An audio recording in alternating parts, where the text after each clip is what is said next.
Grace Abounding to the Chief of Sinners, John Bunyan. Chapter 2, Marriage and Religious Desires. At this time I got married. In God's mercy, my wife's father was a godly man. My wife and I were as poor could be, not having so much household stuff as a dish or spoon between us both. However, she did have 2 books, The Plain Man's Pathway to Heaven and The Practice of Piety, which her father had left her when he died. I would sometimes read these 2 books with her, and I found some things in these books that were somewhat good and pleasing to me.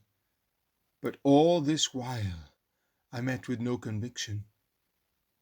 My wife would often tell me what a godly man her father was, and how he would reprove and correct sin, both in his house and among his neighbours, and what a strict and holy life he lived in his day, both in word and deed.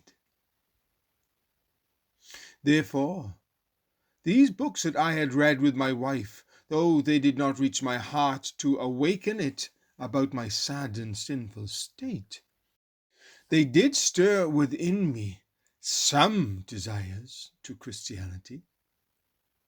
So, because I did not know any better, I fell in very eagerly with the religion of the times. I went to church twice a day with the best of Christians. While at church, I very devoutly spoke and sung as others did. Yet I kept my wicked life.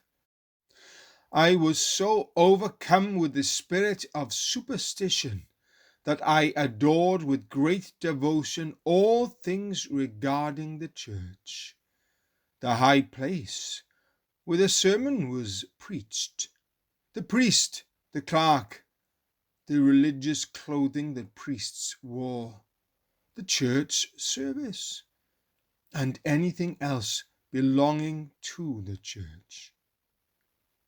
I considered all things holy that were in the church, and I especially thought that the priest and clerk were most happy, and without doubt greatly blessed, because I thought they were the servants of God, and the main workers in the holy temple, to do his work therein.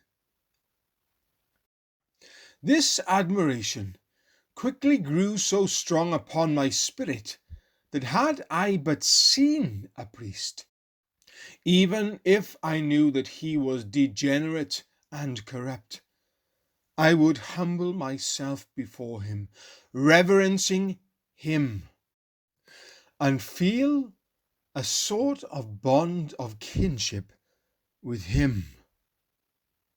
Yes, I had so much love and respect for them, supposing they were the ministers of God, that I could have lain down at their feet and been trampled by them without regret, as their title, their clothing, and work so captivated and charmed me. After I had felt this way for some time, another thought came into my mind, whether we were of the Israelites or not, finding in the scriptures that they were once the chosen people of God.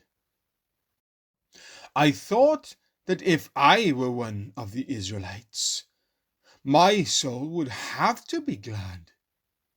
I found within me a great longing to have this question answered, but did not know how I could find the answer. At last I asked my father about it, and he told me that no, we were not of the Israelites. Then my spirit fell as to the hope of that, and so it remains.